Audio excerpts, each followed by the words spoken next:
ደብረ ታቦር ቡሄ በጥንታዊቷ የደብረ ታቦር ከተማ በደማቁ ይከበራል።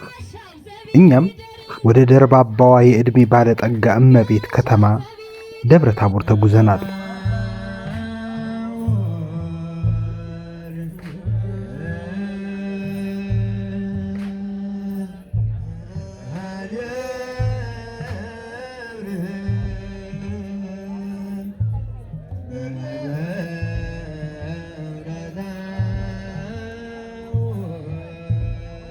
ዛሬ በየዓመቱ ሁሌም በፍልሰታ ጾም ላይ በ13ኛው ቀን ነሐሴ 13 የሚከበረው የቡሄ የደብረ ታቦር በዓል ኢየሱስ ክርስቶስ በደብረ ታቦር ተራራ ብርሃኑን የገለጠበትን ምክንያት በማድረግ ሃይማኖታዊና ባህላዊ ይዘት ያላቸው ሁነቶች የሚከናወኑበት ዕለት ነው ዛሬ እና ይህንን በዓል በድምቀት ከሚከበርባቸው የኢትዮጵያ ከተሞች አንዷና ታሪካዊ ወደ ሆነችው ወደ ደብረ ታቦር ከተማ አቅንተናል። ደብረ ታቦር የአጤ ቴዎድሮስ መናገሻ፣ የጋፋት ኢንዱስትሪ መንደር መገኛ፣ ብርሃን ዘኢትዮጵያ እቴጌ ጣይቱ ብጡል የተወለዱባት ልዩ ስፍራ ናት። ደብረ ታቦር ብዙ ታሪክ አላት። የኢትዮጵያ መናገሻ ሆና ለብዙ ዓመታት አገልግላለች። ይህች ታሪካዊ ከተማ ስያሜዋን ከኢየሩሳሌሙ ደብረ ታቦር ተራራ ወስዳ ስያሜዋ ያደረገችበትን የደብረ ታቦር በዓልን ደብረ ታቦርን በደብረ ታቦር በሚል በድምቀት ታከብሯለች። ታዲያ በደብረ ታቦር ቡሄ ለየት የሚያደርገው ምንድነው ካላችሁኝ እንደ ሌላው ቦታ ሳይሆን ወደ ታቦር ኢየሱስ ተራራ በመውጣት በተራራው ላይ የሚከበረው ሃይማኖታዊና ባህላዊ ስርዓት እጅግ በጣም ልዩ ትዕይንትን ይፈጥራል። አሁን ያለንበት ቦታ ከተራራው የመጨረሻው ጫፍ ስር ነው። ወደታች እጅግ በጣም ጭልጥ ያለ ማለት ይቻላል ገደል ነው፣ ጫካ ነው፣ ብዙ አውሬ ያለ። ግን ደመናው ደብረ ታቦር ቀዝቃዛማ ደጋማ ከተማ በመሆኗ ከጉና ተራራ ስር የምትገኝ በመሆኗ ብዙ ጊዜ ክረምት ላይ ደመና ይበዛባታል። ወደታች ያለውን ገጽታ ላሳያችሁ ግን አልቻለም።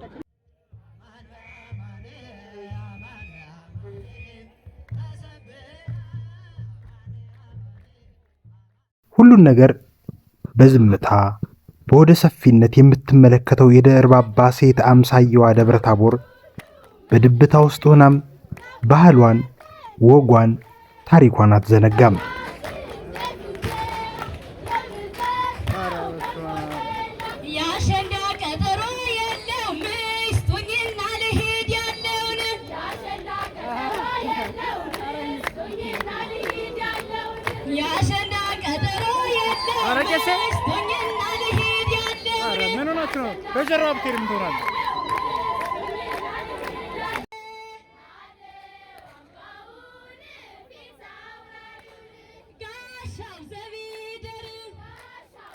ትናንትን ዛሬንና ነገን እንደየአስፈላጊነታቸው ሁሉንም አጣጥማ ይዛ ጉዞዋን ቀጥላለች።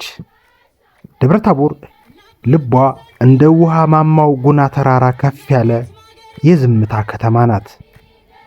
ቀና ብላ መናገሻዋ ጎንደርን፣ ወደ ምዕራብ ዘወር ብላ ውቢቷ ባህር ዳርን፣ ወደ ምስራቅ ዘወር ብላ መከታዋ ራስ ጋይንትን እና ወልዲያ ገነቴን፣ በአሻጋሪ ደግሞ በእስቴ ድንሳ ሰማይ ተንሳፋ የከፍታ መለያ የሆነውን ሸዋን አንኮበርን እየተመለከተች ሁሉንም በፍቅር ታያለች።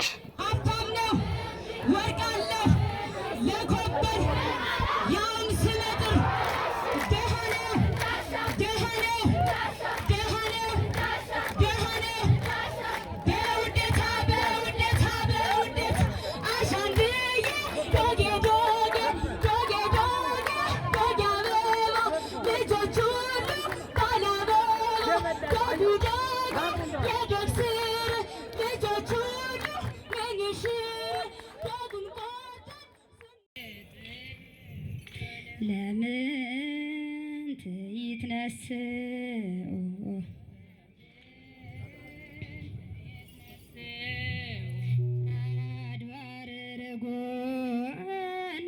የ700 ዓመት ዕድሜ ባለጸጋዋ ደብረ ታቦር ሰው አላስታወሰኝም፣ መንግሥት ረስቶኛል ብላ አትናደድም፣ አትቆዝምም።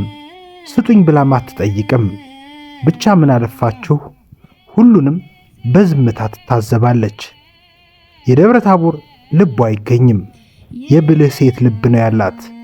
ልቧ ምስጢር ነው። ልቧ ተራራ ነው። ልቧ የሚታወቀው የደስታ ወይም የክፉ ቀን ጊዜ ብቻ ነው።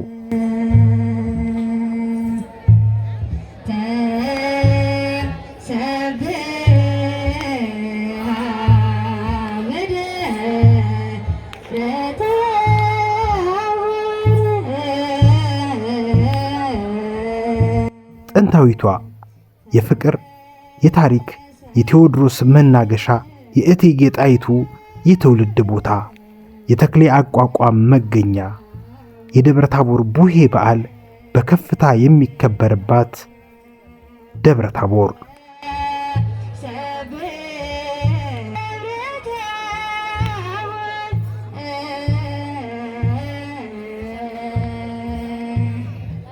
ደብረ ታቦር የቤተ ክርስቲያን ምሳሌ ነች። ከብሉይና ከሐዲስ ሰብስባናለች። ከብሉይ ኪዳን ነቢያት ሙሴና ኤልያስን፣ ከሐዲስ ኪዳን ሐዋርያት ጴጥሮስን፣ ያዕቆብን፣ ዮሐንስን ከመምህራቸው ከክርስቶስ ጋር ሰብስባልናለች። ቤተ ክርስቲያን በነቢያትና በሐዋርያት መሠረትነት ላይ ተመስርታለች። እስመ ተሐነጸክሙ ዲበ መሠረተ ነቢያት ወሐዋርያት እንዘ ክርስቶስ ርእሰ ማዕዘንተ ሕንፃ። በነቢያትና በሐዋርያት መሠረት ላይ ታንጻችኋል፣ የማዕዘኑም ራስ ክርስቶስ ነው እንዲል። አንደኛውን ምሳሌ ከላይ የተመለከትን ሲሆን ሁለተኛው ምሳሌ አበው መተርጉማን በትርጓሜያቸው እንዲህ አብራርተውታል። ተራራ ሲወጡ አድካሚ ነው፣ ከወጡት በኋላ ግን ሁሉንም ቁልጭ አድርጎ ሲያሳይ ደስ ያሰኛል። ወንጌልም ሲማሯት ሲያስተምሯት ታደክማለች፣ ከተማሯት በኋላ ግን ጽድቅና ኃጢአትን እውነትንና ሐሰትን ለይታ ስታስታውቅ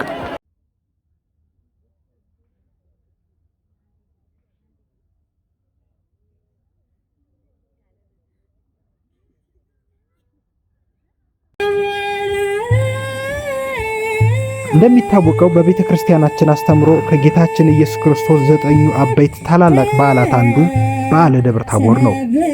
አበይት በዓላት የተመደበበትን ምክንያት በደብረ ታቦር የተገለጸው ምስጢር ድንቅ በመሆኑ ነው። ክብር ምስጋና ይግባውና ጌታችን አምላካችን መድኃኒታችን ኢየሱስ ክርስቶስ ለደቀ መዛሙርቱ አንዳንድ ጊዜ ለሁሉም፣ አንዳንድ ጊዜ ደግሞ በከፊል ምስጢራትን ገልጾላቸዋል። ከነዚህ ምስጢራት የሚከተሉት ተጠቃሾች ናቸው። ምስጢረ ትንሣኤ ሙታንን በቤተ አልዓዛርና በቤተ ኢያኢሮስ፣ ምስጢረ ቁርባንን እንዲሁ በአልዓዛር ቤት፣ ነገረ ምጽአትን በደብረ ዘይት ገልጿል።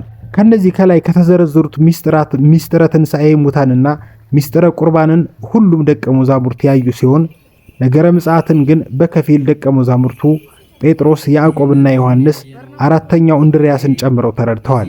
ደብረ ታቦርን ከዚህ ልዩ የሚያደርገው ከሐዋርያት ጴጥሮስ፣ ዮሐንስና ያዕቆብ ያሉ ሲሆን ከነቢያት ሙሴና ኤልያስ መጨመራቸው ነው። ከጌታችን ከ9 በዓላት አንዳንዶቹ በተፈጸሙ ድርጊት የተሰየሙ ሲሆን ከፊሎቹ ድርጊቶች በተፈጸመባቸው ቦታዎች ተሰይመዋል። በድርጊቱ የተሰየሙት ጽንሰት፣ ልደት፣ ጥምቀት፣ ስቅለት፣ ትንሣኤ፣ ዕርገት ሲሆኑ ሁለቱ ሆሳዕናና ጰራቅሊጦስ ደግሞ ድርጊቱና ስም አስተባብረው የያዙ ሲሆን ከነዚህ ሁሉ ተለይቶ ደብረ ታቦር ድርጊቱ በተፈጸመበት ቦታ ተሰይሟል።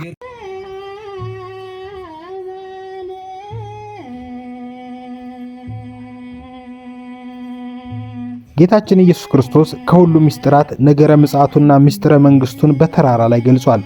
ነገረ ምጽአትን በደብረ ዘይት የገለጸበትን ምክንያት ጠቢቡ ሰለሞን ለሁሉም ጊዜ አለው እንዳለው ለጊዜው ትተነው ወደ ደብረ ታቦር እንመለስ። ጌታችን ብርሃነ መለኮቱ ለደቀ መዛሙርቱ የገለጠበት፣ ነቢያት ሊያዩት የተመኙትን ያዩበት፣ ነቢያትና ሐዋርያት በአንድነት የተገናኙበት፣ ተገናኝተው እንደ አንድ ልብ መካሪ እንደ አንድ ቃል ተናጋሪ ሆነው የክርስቶስን የባህሪ አምላክነት የመሰከሩበት፣ እግዚአብሔር ወልድ በክበበ ትስብእትና በግርማ መለኮት የተገለጠበት፣ እግዚአብሔር አብ በደመና የምወደው ለተዋህዶ የመረጥኩት በእርሱ ሕልው ሁኜ የምመለከትበት ልጄ ይህ ነው፣ እርሱን ስሙት ብሎ የመሰከረበት፣ መንፈስ ቅዱስም በአምሳለ ርግብ የወረደበት፣ እግዚአብሔር አንድነቱን ሦስትነቱን የገለጠበት፣ እነ ቅዱስ ጴጥሮስ ለመኖር የተመኙት ደብረ ታቦር ነው። በዓሉ የጌታችን ሲሆን በስሙ ደብረ ታቦር ተብሏል። ይህንን በዓል ስናከብር ያን ጊዜ ጌታችን ደቀ መዛሙርቱን አስከትሎ ወደ ተራራው ሲወጣ በተራራው ራስ ላይ ምስጢሩን ሲገልጥላቸው አእምሯቸውን ሲከፍትላቸው ከግርማው የተነሳ ፈርተው ሲወድቁ ሲያነሳቸው በአይነ ሕሊና የምንመለከትበት ነው።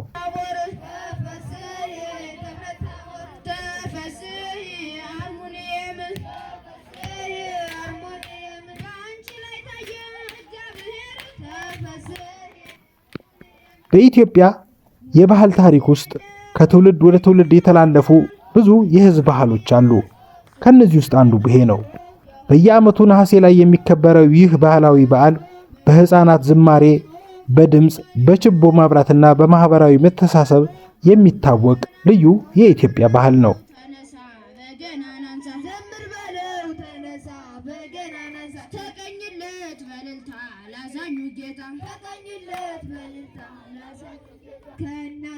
የደብረ ታቦር ቡሄ በዓል በጥንታዊቷ ደብረ ታቦር ከተማ እጅግ በጣም በደመቀ ሁኔታ ይከበራል። ከሌሊት ጀምሮ እስከ እኩለ ቀን ድረስ እስከ ቅዳሴ ሰዓት ካህናቱ ማህሌት ሲቆሙ፣ ወጣቱ ደግሞ በቤተ ክርስቲያን ዙሪያ ደመራ ደምሮ ሆያ ሆዬ እያለ ጅራፉን እያኖጋ ድምፁን እያሰማ ዕለቱን ያስበዋል። በዚህ ዕለት በደብረ ታቦር ከተማ መገኘት መታደልን ይጠይቃል። በደብረ ታቦር ኢየሱስ ተራራ ላይ ወደ ታች ምድርን ቁልቁል እየተመለከቱ ደመና ወደ ላይ ሲሄድ በጫካ የተሞላ መልክዓ ምድር እያዩ ይህንን ቀን በዚህ ቦታ ማሳለፍ የእውነት ልዩ ስሜትን ይሰጣል። ደብረ ታቦርን በደብረ ታቦር እንኳን አደረሳችሁ።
ይሸታል ጠጅ ጠጅ ይሸታል ጠጅ ጠጅ የጌታዬ ደጅ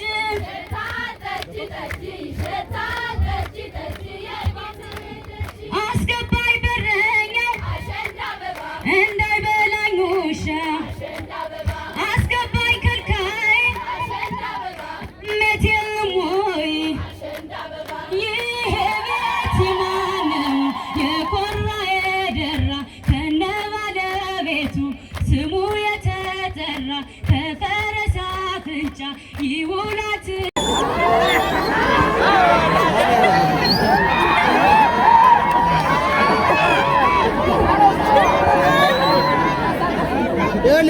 ጅራፏን ብቻ አንድ ሰው ጅራፏን ነው